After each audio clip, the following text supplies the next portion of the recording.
of Aviation, and before then, the Co-Marshal of Federal Road Safety Commission. And before then, I was with ExxonMobil, Mobil Producing Nigeria Unlimited, the upstream business of ExxonMobil Corporation. That was from where I went to become Co-Marshal. So today, to talk about the role of government in SME development, but I will slightly modify it to first talk about the idea of SME and what I think you need for success in running a business. And then I will put a few things that I think government should do right. So the first thing is you must turn in your mind the idea that there is a small, medium enterprise. There is simply enterprise. Anything that you are starting today has the potentials of becoming a UBA, a UAC, is capable of becoming anything you can imagine. Because if you think about Facebook, they were thinking that, oh, if we get 1 million users in Facebook, it will be awesome. And now they have 1 billion users on Facebook. So at the fundamentals of what you're doing is the fact that it is an enterprise. And every enterprise requires some fundamental philosophy, some fundamental architecture to make it work. So in my worldview, I'm going to express to you some of those fundamental principles that I have come to bring out from my experience. My experience at the Federal Road Safety Commission and I was 7 years at the Federal Road Safety Commission and subsequently at Aviation suggested to me that everything you want to do is an enterprise, and you must deal with it like an enterprise. So, number one, at the foundation of every enterprise that you want to engage in, at the foundation are 3 concepts that have evolved from there, and I use the terms from the Igbo language to explain these 3 concepts. The first one is you must have uche. Uche is the Igbo word for intellect. It is the Igbo word for knowledge. It is the Igbo word for wisdom. You must have intellect. You must develop your brain to be able to assimilate information, synthesize it, and apply it in one direction. At the second of this concept is the concept of uchu. Uchu is the concept of hard work, of perseverance, of effort. You must continuously work hard. You must continuously be diligent. Show me a man diligent in his work, and he shall stand before kings. Even the Bible accepts the concept of diligence. Our cultures accept the concept of diligence. If you ever read Things Fall Apart, at some point in Things Fall Apart, Unoka Okonkwo's father went to Chinelo, the priestess, to ask her, how come that my yams are not growing like other people's yams? Every year I plant yams and yet it doesn't grow like other farmers. And Chelo said to him, I do not need the gods to give me an answer for this. Go out like your fellow men to the bushes and farm. If you keep farming in the homestead, the land is tired and weak. You cannot get good yams. So by the dint of your hard work, by the strong use of your arms, by the effort of your hard work, you will become a true farmer, Chelo told Unoka.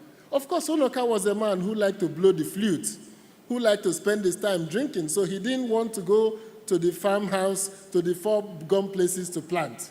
So he preferred to keep using the same land every other year. So any man that does not have uchu is a man that is destined for failure. No matter the enterprise, whether it is small, whether it is big, whether it is MSME or whatever names they've coined for it, once you do not have the concept of hard work, of persistence, of perseverance, you are bound to fail. And the third one in this tripod of philosophy is Eguchuku, the fear of God. It is morality. It is the fact that you have to have a moral center, a moral core, a compass that determines how you view life. You must say, at this point, no, I will not go further than this.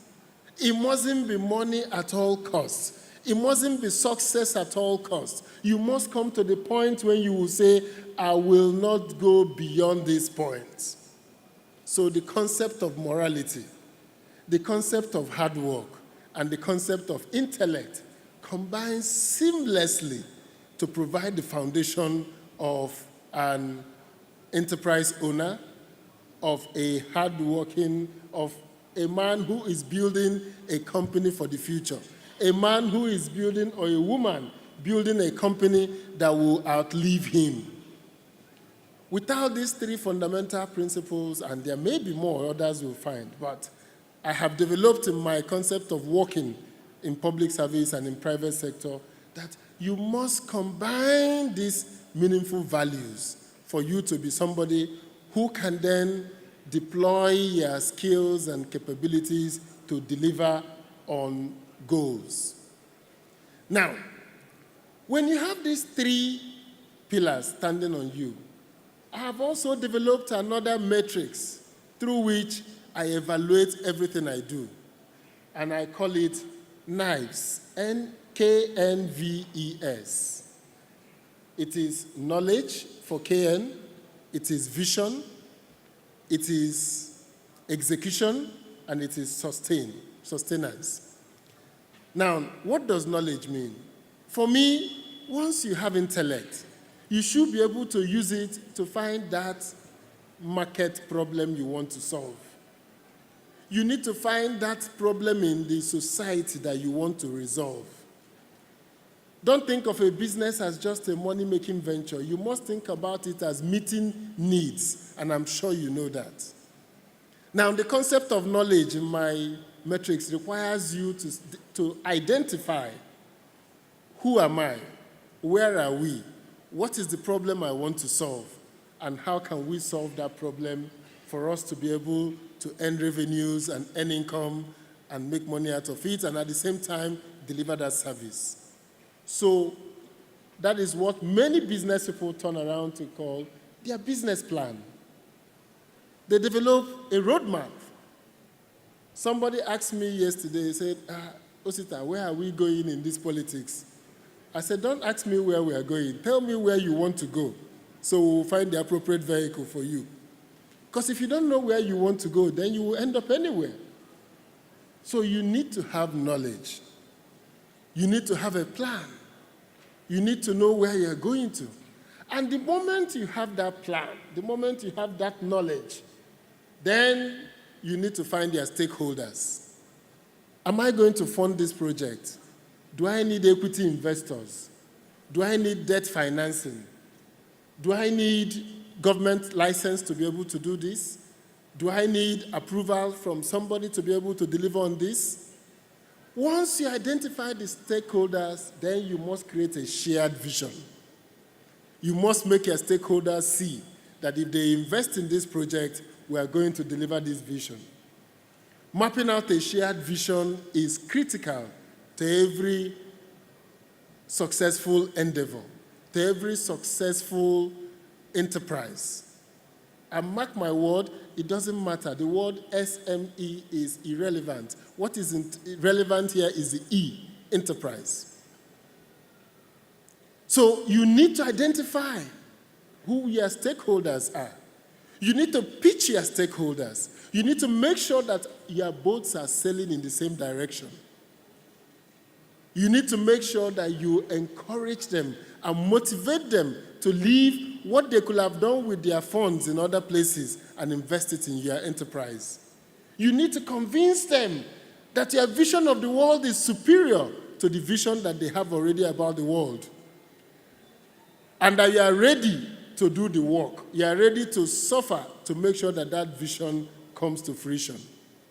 So the concept of vision is critical. And mapping out a shared vision, bringing everybody on board to sail in the same direction is critical to any successful enterprise.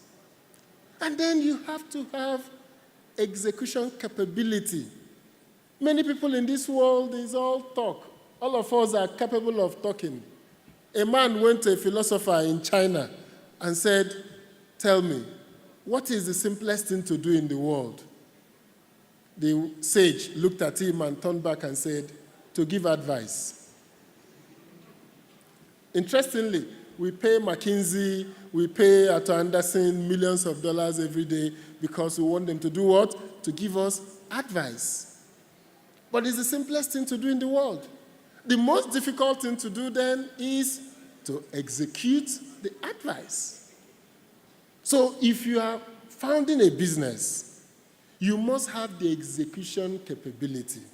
Are you starting a photo studio? Are you starting a restaurant? Are you starting a hairdressing business? Are you starting a tech business? Are you trying to write applications? You must have the capability to execute. When you get a mandate, you must have the capacity to deliver on task. So anybody that wants to be a successful enterprise owner that doesn't have execution capability is likely going to end up an advisor. And there are many advisors in the world, so you will join the group of advisors. Successful enterprise owners and business founders are people who can execute. So you must have the capacity to execute. And when you develop that capacity to execute, when you come in your business matrix and you're able to say, I have the knowledge, I understand the market, I know what I'm going to pitch, and you have attracted the stakeholders, I've attracted funding, debt financing, equity financing, and I'm ready to sail. Then you said, I have the team that can be able to execute this project. That is the hallmark of a great entrepreneur, being able to bring the team together, being able to bring in that execution capability. And once you do that, then you go to the final part of my triangle, of my four-step triangle, which is sustain. You need to sustain all of this for it to deliver value. It cannot happen overnight. There will be year 1, there will be year 5, there will be year 10, there will be year 15 in your enterprise, and you will see that being able to sustain is far more difficult than even to identify the market. It's far more difficult than able to put together the team, to be able to constantly refresh the ideas. And I'm going to give you some practical examples in Nigeria of people who haven't been able to sustain the tempo at which they started. Let's take one brand, Tantalizers. Great brand, successful business at some point. Attracted the IFC to invest millions of dollars. They got equity debt financing, went public, became a member of the Nigerian Stock Exchange. And for 3 years now, they have sustained losses, consistent losses, and is expanding up to 300-400 million every year in losses. I believe the shareholders' funds may have been wiped off by now because it is difficult to sustain. It's easier to even put all of this together, but far more difficult to sustain. It is not simple that you have attracted IFC, you have attracted all kinds of support, but the problem is, how do you sustain this to be able to meet your constant expectations and beat those expectations? Another business that is finding it difficult to sustain is ABC Transport. It used to be a wonderful business. Everybody wanted to go to ABC Transport. The drivers were clean, they were safe, they were on time, they had beautiful parks. But suddenly, they got a challenge from the minibuses. The minibuses came into the Nigerian market, and the luxury buses were no more quite easy to fill up. And then some other issues. African Capital Alliance bought into ABC Transport, gave them funding, increased the business, and took it public. And since he went public, last year, he sustained almost 400 million naira in losses. This used to be a very profitable business because it is difficult to sustain what you have started. It's not easy. So you see that the challenge that most people face is that once you have gotten into anything, whether in government or in private sector, you need to have a sustainability model. You need to be able to refresh the brand. You need to be able to look at the threats and opportunities constantly. You need to look at who your competitors are. I'm sure that the New York Times didn't imagine that their competitor will one day be Facebook and not the Washington Post and not the Chicago Tribune. Those are the people they thought they were their competitors. But it turned out that Facebook became their competitor. It turned out that Twitter became their competitor. So you need to constantly scan the environment and be sure that you know who your competitors are. Because you may be blindsided, thinking that, okay, my competitor is ABC, is Ekene Dilichukwu, is Chisco. He didn't see God is good coming. He didn't see that. And God is good came, and Zoom passed all the transport companies. It's one of the few companies that are growing in the transport sector.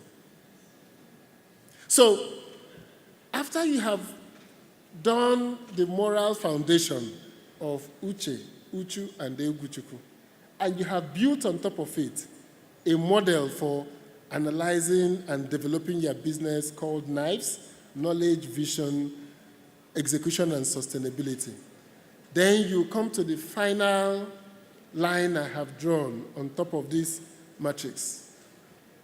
Is what I used to tell my staff in those days in FRSC. And one of my staff, who is an engineer, couched it very well. It is MMI, I call it. And then my engineering staff called it M²I. And it means monitor, measure, and improve. You must monitor whatever you are doing. You must constantly monitor. You must create a benchmark. This is my earnings in 2016. Our plan for 2017 is to earn 25% more. So when you see FRSC people arresting you on the road, the reason is simple. And when people thought that Osita Chidoka was studying FRSC into a money-making venture, the reason was simple.